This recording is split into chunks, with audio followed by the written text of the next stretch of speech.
स्वागत है आपका स्टडी मेरी जिद में। मैं विकास। जैसा कि आपका हिंदी में टेस्ट सीरीज चल रही है, उसी क्रम में आपका ये अगला वीडियो है जिसमें हम हिंदी के टॉप 20 प्रश्न कराएंगे जो आपकी एसएससी जीडी 2022 और 23 की परीक्षा के लिए बहुत ही मोस्ट इंपॉर्टेंट है। तो चलिए शुरुआत करते हैं। आपका पहला प्रश्न है कि कूप मंडूप होना मुहावरे का अर्थ क्या होगा। ऑप्शन ए कुएं में गिरना, ऑप्शन बी अत्यंत सीमित ज्ञान होना, ऑप्शन सी घर में रहना, ऑप्शन डी इनमें से कोई नहीं। तो यहाँ पे आपका जो ऑप्शन जो बी है यानी अत्यंत सीमित ज्ञान होना वो आपका सही हो जाएगा। प्रश्न अगला है सूक्ष्म का विलोम क्या होगा। ऑप्शन ए अदृश्य, ऑप्शन बी बारीक, ऑप्शन सी अनिश्चित, ऑप्शन डी स्थूल। तो सूक्ष्म का विलोम क्या होता है, तो वो होता है आपका स्थूल। ऑप्शन जो डी है वो सही हो जाएगा। आगे बढ़ते हैं, प्रश्न आपका अगला देखेंगे और प्रश्न आपका अगला है कि रंक का विलोम क्या होगा। ऑप्शन ए बलवान, ऑप्शन बी धनवान, ऑप्शन सी किसान, ऑप्शन डी मजदूर।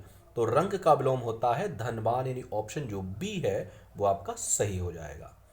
आगे बढ़ते हैं, प्रश्न अगला है प्रत्युपकार का अर्थ क्या होता है। ऑप्शन ए किए गए उपकार का स्वीकार, ऑप्शन बी उपकार करना, ऑप्शन सी उपकारी से मुंह फेरना, ऑप्शन डी उपकार के बदले में किया गया उपकार। तो यहाँ पे ऑप्शन जो डी है वो आपका सही हो जाएगा, यानी उपकार के बदले में किया गया उपकार क्या कहलाता है आपका, तो कहलाता है प्रत्युपकार। अगला प्रश्न है आपका कि संकोच का अर्थ क्या है। ऑप्शन ए किसी कार्य को करने में शर्म, ऑप्शन बी अनुचित कार्य करने में हिचकिचाहट, ऑप्शन सी बुरे कर्मों पर दुख, ऑप्शन डी आत्मविश्वास का न होना। तो यहाँ पे आपका जो ऑप्शन जो बी है यानी अनुचित कार्य करने में हिचकिचाहट, कहते नहीं हिचकिचा क्यों रहे हो, संकोच क्यों कर रहे हो, तो यहाँ पे आपका क्या हो जाएगा अनुचित कार्य करने में हिचकिचाहट। अगला प्रश्न है कि महोत्सव में संधि है। ऑप्शन ए व्यंजन संधि, ऑप्शन बी दीर्घ स्वर संधि, ऑप्शन सी गुण संधि, ऑप्शन डी इनमें से कोई नहीं। तो यहाँ पे ऑप्शन जो बी है यानी दीर्घ स्वर संधि वो आपका सही हो जाएगा। अब बात आती है महोत्सव का संधि विच्छेद क्या होता है।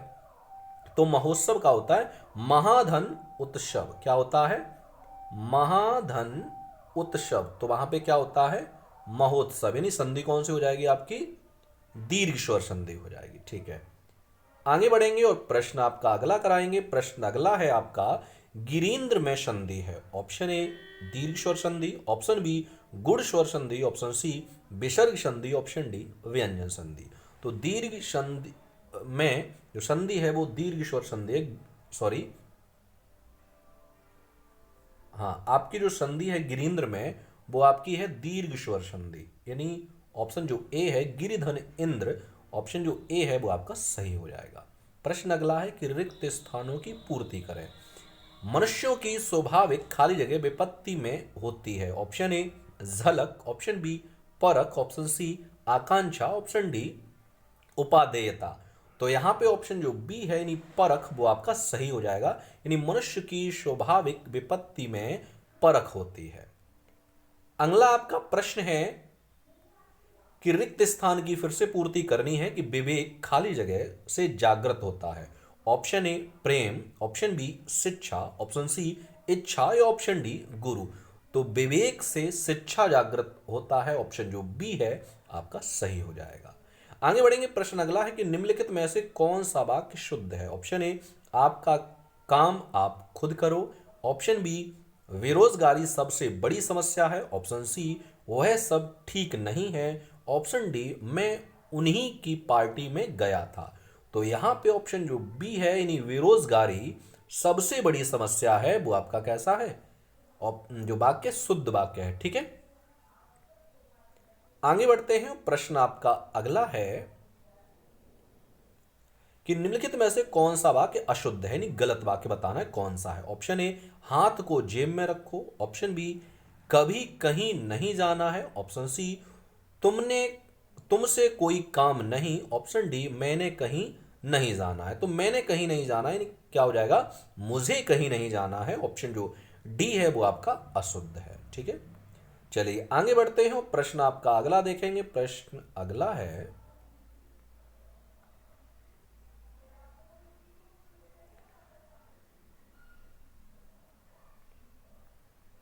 एक मिनट।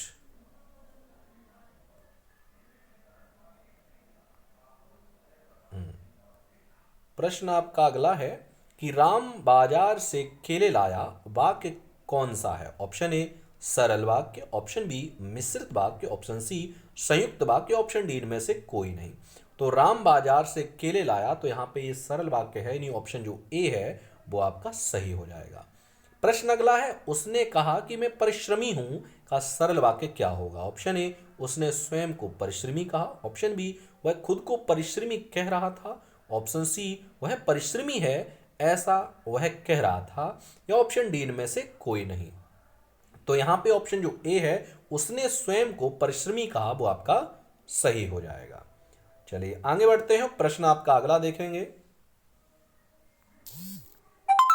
प्रश्न आपका अगला है कि अम्ब के लिए पर्यायवाची शब्द है। ऑप्शन ए देवी का, ऑप्शन बी जल का, ऑप्शन सी माता का, ऑप्शन डी द्वार का। तो जो अम्ब पर्यायवाची है वो माता का है, ऑप्शन जो सी है वो आपका सही हो जाएगा।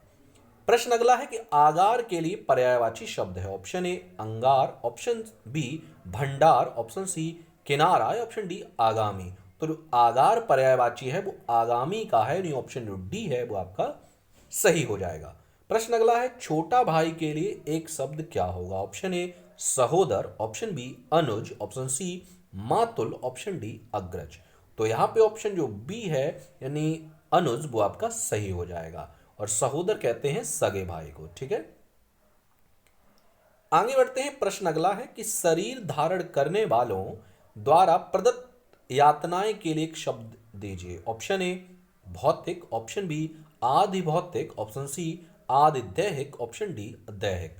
तो यहां पे ऑप्शन जो बी है आदि भौतिक वो आपका सही हो जाएगा। अगला प्रश्न है कि वाक्य के किस भाग में त्रुटि है चिन्हित करें। तुम कक्षा में आते हो तो तुम्हारी पुस्तक साथ क्यों नहीं लाते? कोई त्रुटि नहीं, तो यहां पे वाक्य जो बी है वो आपका क्या है? त्रुटि है, यानी ठीक है भाग बी में। अब भाग बी में त्रुटि क्या है? तुम कक्षा में आते हो तो अपनी पुस्तक क्यों नहीं लाते हो, तुम्हारी नहीं होगा, तो अपनी पुस्तक क्यों नहीं लाते हो। ठीक है, ये होना चाहिए था। अगला वाक्य है कि मान लो समय पर काम पूरा न हुआ तो फिर क्या करोगे? तो यहां पे पहला ही आपका गलत है, मान लो नहीं आएगा, यानी समय पर काम पूरा न हुआ तो फिर क्या करोगे, यहां पे ये होना चाहिए। ठीक है, आगे बढ़ते हैं। तो ये थे आपके 20 प्रश्न जो मैंने आपको इस वीडियो के माध्यम से करा दिए हैं। मिलते हैं हम आपको अगले वीडियो में नए प्रश्नों के साथ, तब तक के लिए धन्यवाद।